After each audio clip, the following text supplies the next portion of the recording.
मैं एक लंबा इन्फाइनाइटली लॉन्ग लंबा एक वायर यहाँ पर बना दूंगा। तो वायर कुछ इस तरह से हो गया, जैसे ये वायर है और इस वायर पर ऐसे पॉजिटिव पॉजिटिव पॉजिटिव पूरे पर चार्ज डिस्ट्रीब्यूटेड है, पूरे पर पॉजिटिव चार्ज डिस्ट्रीब्यूटेड है। तो हमने ये बताया था आपको कि अगर कोई ऐसे स्ट्रेट लाइन होती है, जैसे हमने ट्यूबलाइट का एग्जांपल दिया था कि अगर हमारे पास एक रॉड है तो वो रॉड जो है वो चारों तरफ मतलब अपने एक पर्टिकुलर रेडियस तक वो एमिशन करती रहेगी, लाइट का एमिशन करती रहेगी। और अगर उनके एंड पॉइंट्स का लोकस ज्वाइन कर दिया जाए तो वो एक सिलेंड्रिकल सरफेस बना देगी। तो इसकी हेल्प से ये जो एक लॉन्ग वायर है, अगर इसका हम गॉसियन सरफेस बनाने की कोशिश करें तो गॉसियन सरफेस ऐसा बन जाएगा। गॉसियन सरफेस जो है वो इसका ऐसा बन जाएगा।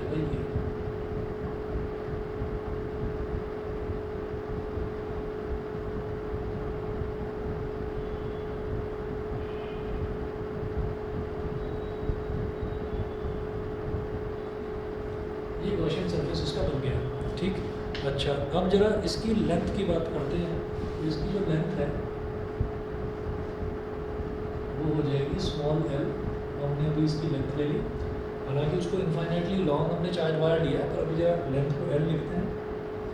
अच्छा, सरफेसेस, एक अगर सिलेंडर की हम बात करें तो सिलेंडर की सरफेसेस कितनी नज़र आएंगी आपको? जैसे मान लीजिए ये हमारे पास एक सिलेंडर है, ठीक। तो इस सिलेंडर की एक तो होगी एक कर्व्ड सरफेस, पूरी की पूरी कर्व्ड सरफेस, ठीक। और एक होगा ये बॉटम वाला सरफेस। तो बॉटम से अगर इसको सिलेंडर को देखेंगे तो बॉटम से यहाँ पर मेरे को सर्कुलर पार्ट नज़र आएगा। ऐसे ही अगर इसको यहाँ से टॉप से देखेंगे तो टॉप पर भी मेरे को एक सर्कुलर जो है फेस नज़र आएगा। तो एक सिलेंड्रिकल वायर है, उस सिलेंड्रिकल वायर का इस तरफ चारों तरफ अगर मैं देखूँगा तो मेरे को कर्व सरफेस नज़र आएगा। ऊपर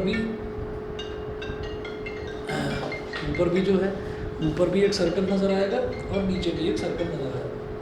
तो ये जो है यहाँ पर मैंने बोल दिया इसको S1, और जो ये ऊपर वाली सरफेस है, ये पूरी जो ऊपर वाली सरफेस है इसको हमने बोल दिया S2 ये सरफेस, ठीक है। और जो ये नीचे वाली सरफेस है, इस नीचे वाली सरफेस को हमने बोल दिया S3, S1 S2 और S3, ठीक है। ओके, S1 S2 और S3, तो ये तीन सरफेसेस हो गई। यहाँ वाली S1, ऊपर वाली S2, नीचे वाली S3। अच्छा, दूसरा जो इसका रेडियस हमने लिया था, रेडियस R हो गया, रेडियस R।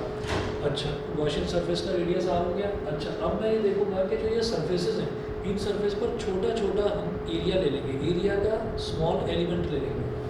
तो जैसे यहाँ पर है, यहाँ पर कर्व्ड सरफेस पर एक छोटा सा एलिमेंट ले लिया, इसको बोलेंगे DS1, ठीक है। ऐसे बना रहा हूँ उसको मैं,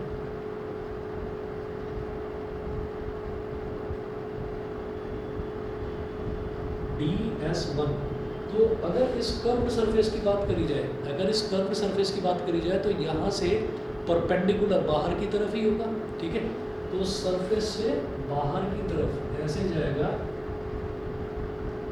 DS1 का डायरेक्शन, ठीक है। DS1 का जो डायरेक्शन है, तो हम कहते हैं कि किसी भी सरफेस का जो डायरेक्शन है वो उस सरफेस पर परपेंडिकुलर होता है। तो DS1 उसकी कर्व्ड सरफेस पर है, तो कर्व्ड सरफेस से बाहर की तरफ ही जाएगा, ठीक। दूसरा हमने ये कहा है जो पॉजिटिव चार्ज है, तो जब अगर एक पॉजिटिव चार्ज पूरे पर ऐसे positive positive positive positive positive अगर ये इस तरीके से पॉजिटिव चार्ज डिस्ट्रीब्यूटेड होता है तो इलेक्ट्रिक फील्ड उससे बाहर की तरफ ही निकलता है, इलेक्ट्रिक फील्ड, ठीक। तो एक तो सरफेस का डायरेक्शन ये है, यानी कि एरिया वेक्टर का डायरेक्शन ये, और हमारा जो इलेक्ट्रिक फील्ड है, इलेक्ट्रिक फील्ड भी इसी डायरेक्शन में जाएगा।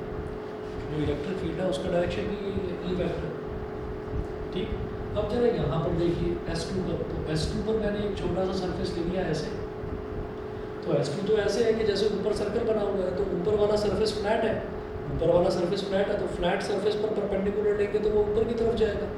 फ्लैट सरफेस पर अगर मैं नॉर्मल बनाऊंगा तो वो नॉर्मल ऊपर की तरफ जाएगा, तो ये नॉर्मल ऊपर की तरफ चला गया, यानी कि DS2 का डायरेक्शन ऊपर की तरफ हो गया, ठीक है। और जो इलेक्ट्रिक फील्ड का तो डायरेक्शन फिक्स है, इस तरफ ई वेक्टर, इलेक्ट्रिक फील्ड का तो डायरेक्शन फिक्स है, इलेक्ट्रिक फील्ड तो पॉजिटिव से बाहर निकलता हुआ ही होगा, तो यहाँ पर भी पॉजिटिव है तो यहाँ से बाहर ही निकलता हुआ होगा। मेरी बात यहाँ तक सभी को क्लियर हो गई है कि नहीं, बता दीजिए। दिखाई दे रहा है सबको प्रॉपर्ली? Yes sir. ठीक है, कहीं किसी चीज़ में अगर डाउट हो, कोई चीज़ ना आ रही हो समझ में, तो बता देना। ठीक, अच्छा अब ऐसे ही मैंने कहा कि ये नीचे वाला जो सरफेस है, नीचे वाला सरफेस S3 है, तो इसमें हमने क्या करा, यहाँ पर एक छोटा सा सरफेस बना लिया ऐसे। तो ये नीचे वाला जो सरफेस है, नीचे वाले सरफेस पर परपेंडिकुलर कहाँ जाएगा, नीचे की तरफ, तो इस पर परपेंडिकुलर बना लिया, तो ये हो गया हमारा DS3 वेक्टर, तो ये नीचे की तरफ। और इलेक्ट्रिक फील्ड तो भाई इस तरफ है, पॉजिटिव से इस तरफ निकलता हुआ इलेक्ट्रिक फील्ड तो है, तो इलेक्ट्रिक फील्ड का डायरेक्शन एक ही है। लेकिन यहाँ पर इस जगह अगर मैं देखूँ S1 में, तो यहाँ पर इलेक्ट्रिक फील्ड और DS1 दोनों का डायरेक्शन सेम। यहाँ पर अगर देखें तो इलेक्ट्रिक फील्ड इस तरफ, DS2 इस तरफ, यानी कि इलेक्ट्रिक फील्ड और सरफेस में 90 डिग्री का एंगल। इधर भी देखें तो ये S3 मैंने लिख रखा है, इसको हटा रहा हूँ, S3 इस तरफ लिख रहा हूँ। ठीक, तो यहाँ पर भी अगर हम देखें तो इलेक्ट्रिक फील्ड इस तरफ और जो सरफेस का डायरेक्शन है, सरफेस पर जो नॉर्मल है वो इस तरफ, तो इनके बीच में भी 90 डिग्री का एंगल बन रहा है। ठीक है, तो अब जरा आगे चलते हैं, देखिएगा नोट्स में आ जाइए आप। एज शोन इन फिगर, मेरी फिगर बनी हुई है, इसके बराबर में जो लिखा हुआ है वो पढ़ रहा हूँ मैं अभी। As shown in figure it has curve surface S1 and flat circular ends S2 and S3। Flat circular ends हैं S2 और S3।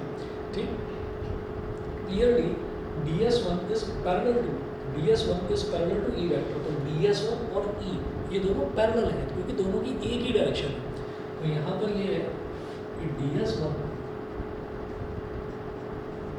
Is parallel to E vector and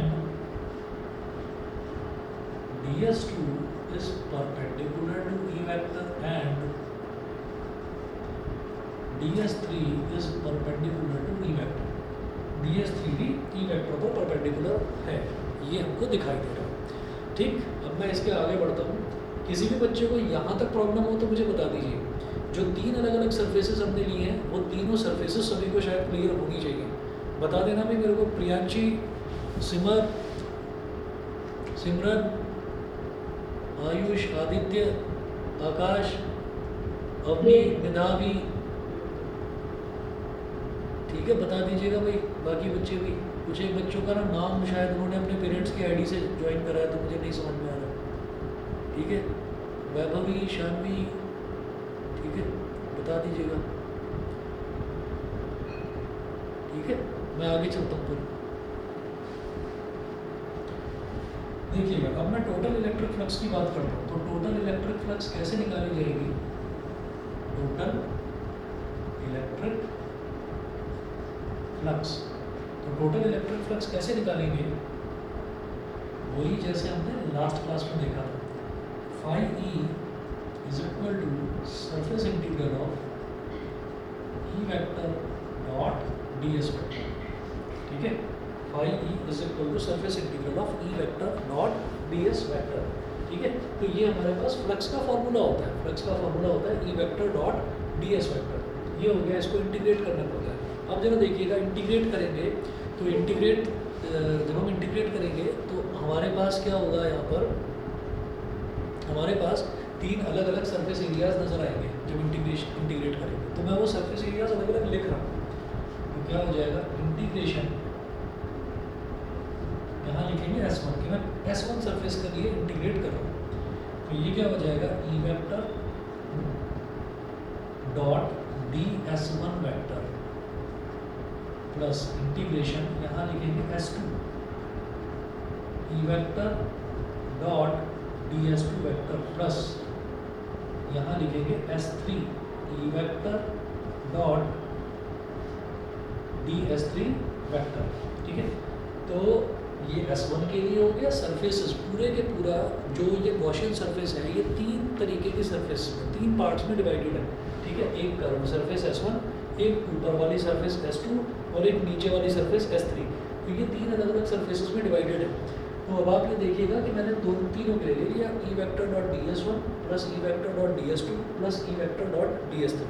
हमने तीनों के लिए ले लिया, अब तीनों को ऐड करते हैं। ठीक, आगे चलेंगे जरा।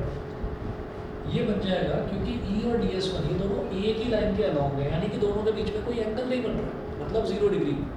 तो ये हो जाएगा integration S1 E D S1 cos 0 degree.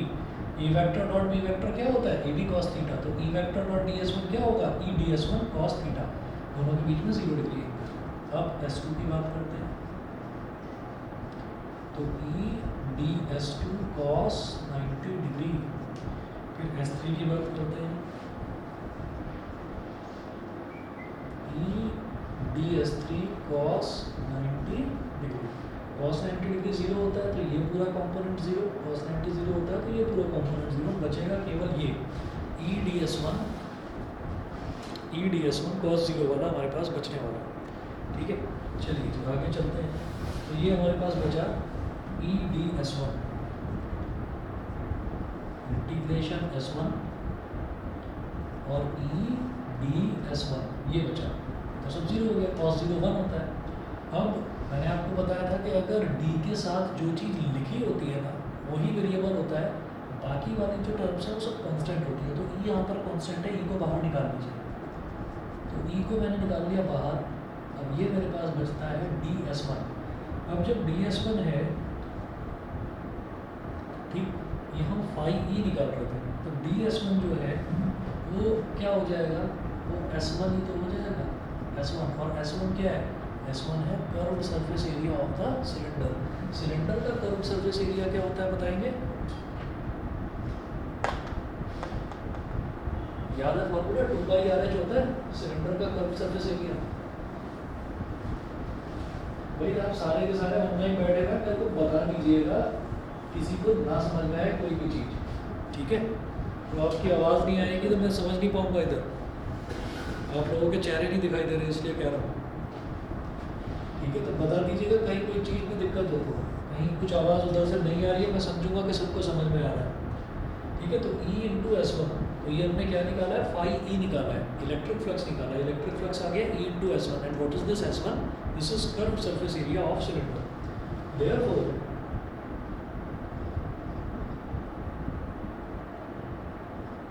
therefore phi E is equal to E into curved surface area of cylinder, ठीक।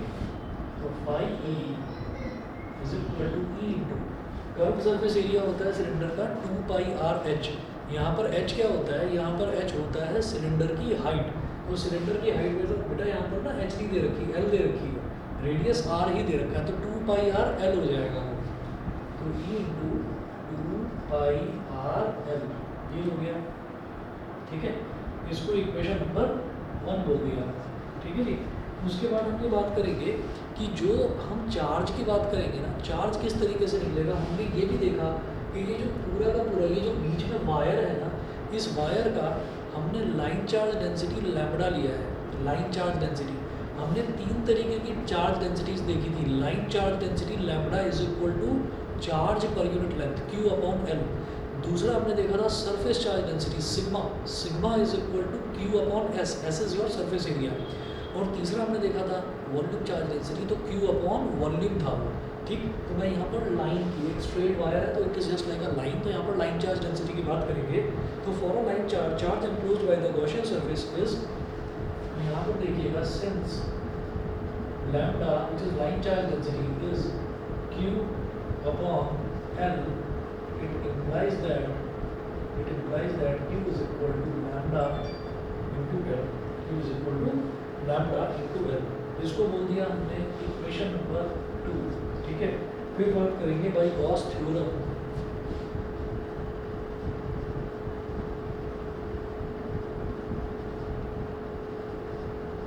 बाय गॉस थ्योरम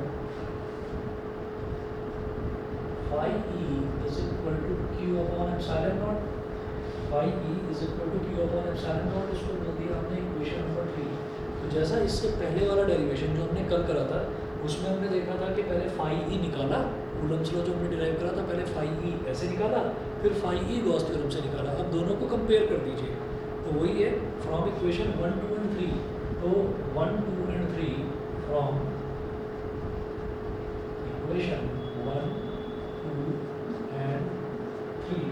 अब इसमें क्या करा हमने कि ये फाई ई इस फाई ई के इक्वल होगा, तो क्या हो जाएगा E into 2 pi r l is equal to q upon epsilon naught.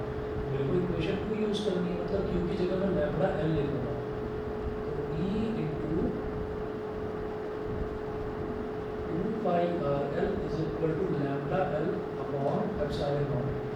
L से एल कैंसिल आउट हो गया, एल से एल कैंसिल आउट हो गया, तो ये हमारे पास आ जाएगा ई इज इक्वल टू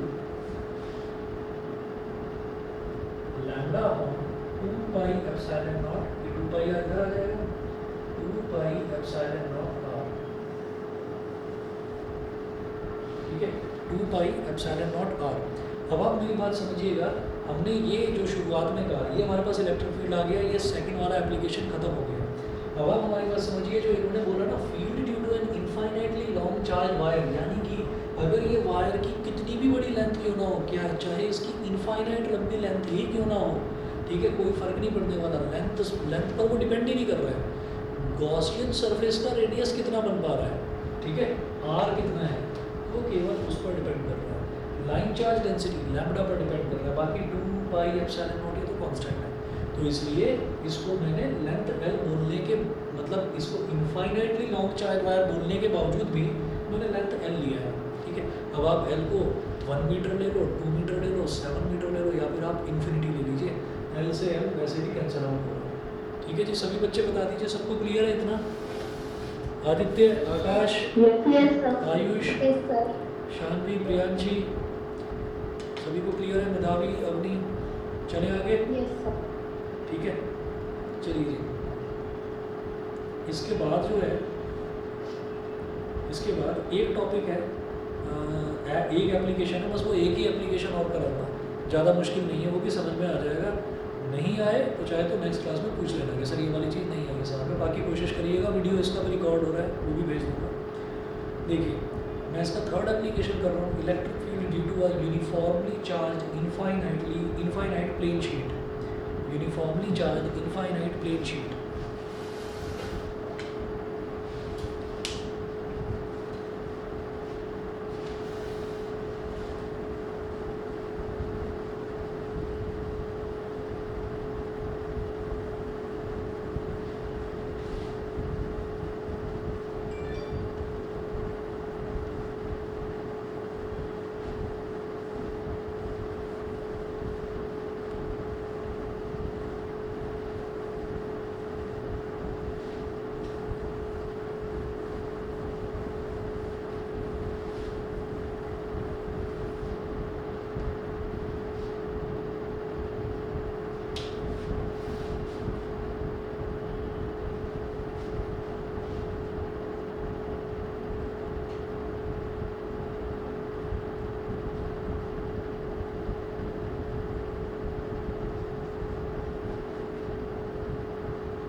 हमारे पास एक यूनिफॉर्मली चार्ज प्लेन शीट है, तो प्लेन शीट को हमने जो है वो ऐसे सीधे रखने की बजाय हमने उसको इस तरीके से करके रखा है, तो इसी वजह से मैंने इसको टेढ़ा बनाया है, ठीक है। तो अब हम ये कहेंगे कि जैसे गॉसियन सरफेस जो है, गॉसियन सरफेस को हम ना किसी भी तरीके का, ये क्योंकि हाइपोथेटिकल सरफेस है, अब जैसे हमने आपको बताया था कि अगर हमारे पास पॉइंट चार्ज है तो पॉइंट चार्ज के चारों तरफ जो है, पॉइंट चार्ज के चारों तरफ क्या बनता है, एक स्फीयर बनता है। पॉइंट चार्ज के चारों तरफ स्फीयर बनता है। हमने बोला कि एक स्ट्रेट वायर है, स्ट्रेट वायर के चारों तरफ जो है वो सिलेंडर बनता है। ऐसे जैसे प्लेन शीट है ना, प्लेन शीट जो है, प्लेन शीट के चारों तरफ आपका जो मन करे आप वो बना दें, लेकिन प्लेन शीट के चारों तरफ ना तो मैं सिलेंडर बना सकता हूँ, ना ही मैं प्लेन शीट के चारों तरफ जो है प्रॉपरली करूँ तो मैं स्फीयर बना सकता हूँ। तो हमारी मर्जी है, क्योंकि ये हाइपोथेटिकल सरफेस है, तो हमारी मर्जी है, हम जैसा चाहें वैसा गॉसियन सरफेस बना सकते हैं।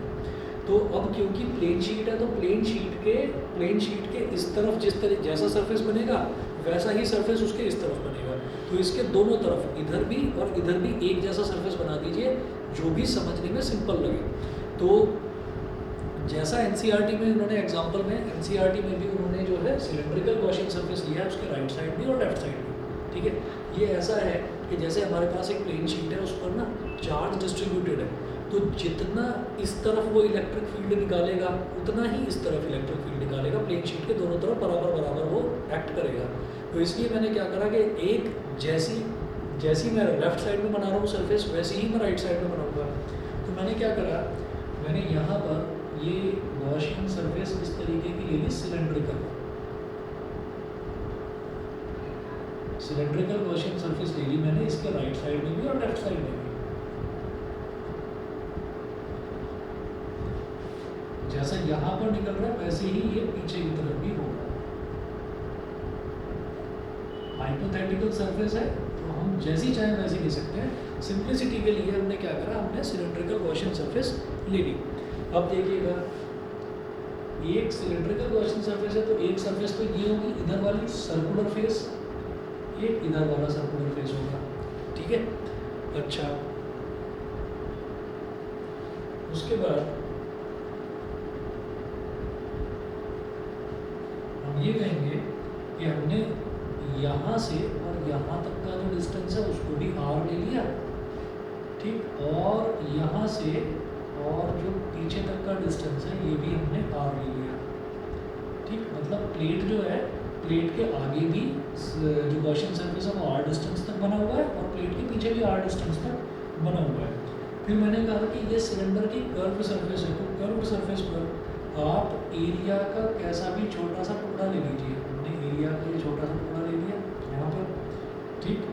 तो इलेक्ट्रिक फील्ड तो पॉजिटिव से बाहर की तरफ निकलता हुआ होगा, इलेक्ट्रिक फील्ड तो ऐसे हो गया, ई वेक्टर, इलेक्ट्रिक फील्ड तो ऐसे हो गया, और जो सरफेस है, सरफेस पर परपेंडिकुलर वो इस तरीके से हो गया, ठीक है। इसी तरीके से जब मैं इसकी बात करूँगा, हम इस वाले एंड को, ये वाला जो सर्कुलर एंड है इसको हम बोल रहे हैं पी डैश, मैंने अलग से ना पी डैश लिख दिया, ठीक है। नोट्स में अगर आप थोड़ा जूम इन करके देखेंगे, नोट्स आप देख पा रहे होंगे, नोट्स में अगर आप देखेंगे तो उस पर पी, अच्छा आपके पास तो हार्ड कॉपी ज़्यादातर बच्चों, ठीक है। तो यहाँ पर इसको मैंने पी बोल दिया और इस वाले को मैंने पी डैश बोल दिया, ठीक है। वहाँ दिखा नहीं पा रहा हूँ, लिख कर दिखा नहीं पा रहा हूँ, इसलिए बाहर निकाल कर दिखा रहा हूँ उसको। तो अब आप ये देखेंगे कि ये वाला जो सरफेस है, इस वाले सरफेस पर परपेंडिकुलर भी इसी डायरेक्शन में, यानी कि सरफेस पर नॉर्मल भी इसी डायरेक्शन में, और इलेक्ट्रिक फील्ड तो इस डायरेक्शन में है ही, इलेक्ट्रिक फील्ड तो इस डायरेक्शन में है ही। और इसी तरीके से हम ये कहेंगे यहाँ पर भी इस पर जो परपेंडिकुलर है वो इस डायरेक्शन में, और ई वेक्टर जो है वो तो पॉजिटिव से बाहर निकलता हुआ हो गया, तो इस डायरेक्ट इधर भी दोनों के दोनों सेम डायरेक्शन में हो जाएंगे, ठीक है। और इसमें हमने क्या करा, ये जो क्रॉस सेक्शनल एरिया है इसका भी और इसका भी, दोनों का सेम ही तो होगा। तो मैंने इसका सर्कल का कोई रेडियस नहीं लिया, तो रेडियस वाले झमेले से बचने के लिए हमने सीधा बोल दिया कि इसका क्रॉस सेक्शनल एरिया ए है। मैं जानता हूँ कि अगर मेरे को इसका रेडियस पता होता तो मैं उसको पाई आर स्क्वायर बोलता। हमने कह दिया कि इसका cross sectional area capital A है, क्रॉस सेक्शनल एरिया इसका कैपिटल ए है। अब आगे चलिएगा, पेज नंबर 52 पर देखिएगा। Consider a thin infinite plane sheet of charge with uniform surface charge density sigma. अब क्योंकि एक प्लेन शीट ऑफ चार्ज है, तो शीट पर जो चार्ज है वो सरफेस चार्ज की कैटेगरी में आता है, ठीक है। सरफेस है तो सरफेस चार्ज की कैटेगरी में आता है। तो हमने उसकी सरफेस चार्ज डेंसिटी को ले लिया sigma.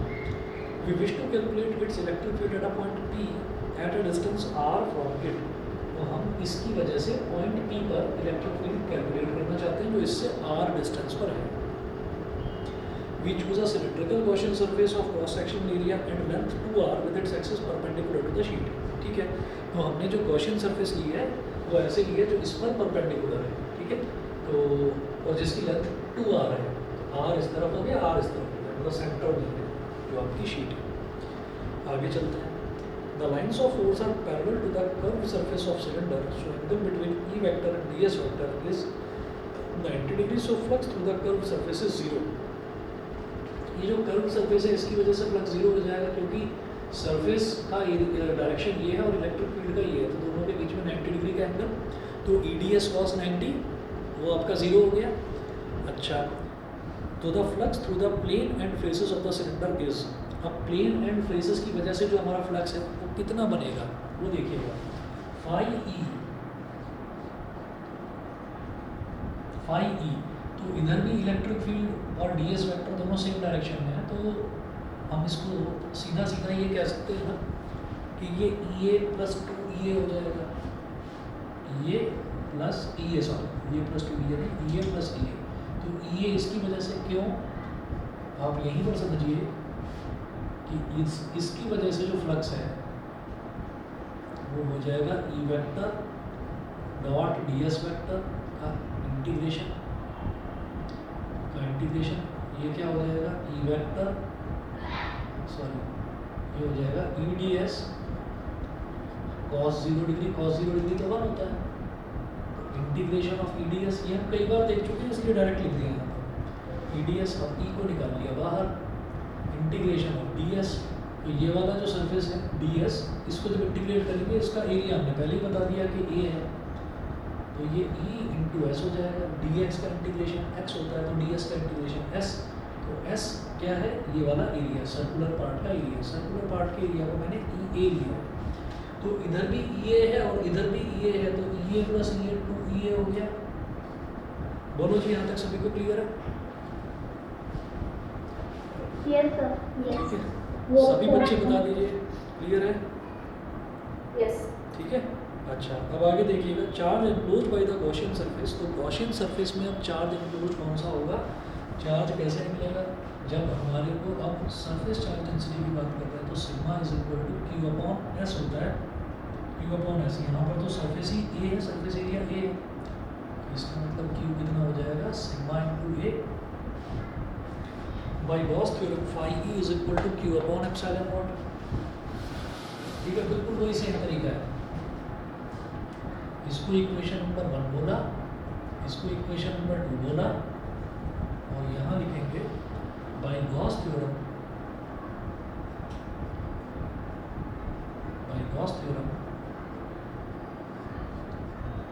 Phi E is equal to Q upon epsilon naught. अब इक्वेशन 1, 2 और 3 तीनों को यूज करेंगे, ये फाई E और ये फाई E दोनों इक्वल हो जाएंगे, मतलब 2EA is equal to Q upon epsilon naught, 2EA is equal to Q कितना है, sigma A upon epsilon naught. तो भाई A से A कैंसिल आउट हो गया, तो यहाँ से इलेक्ट्रिक फील्ड की वैल्यू कितनी आ गई, sigma upon 2 epsilon not, sigma upon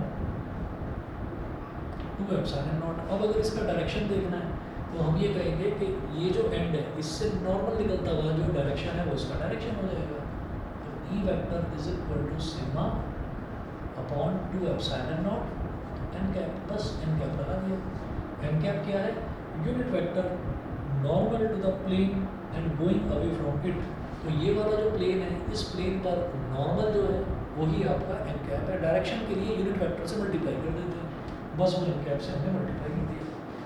बता दीजिए जी, यहाँ पर भी इनफाइनाइट प्लेन शीट क्यों कहा गया है, क्योंकि एरिया कितना भी आप ले लीजिए उस पर कोई फर्क नहीं पड़ने वाला है, एरिया से एरिया कैंसिल आउट हो रहा है। जहाँ जैसे यहाँ पर लेंथ से लेंथ कैंसिल आउट हो रहा था। बताइए जी, सभी को क्लियर है ये दोनों एप्लीकेशंस? यस। ठीक है, ठीक है।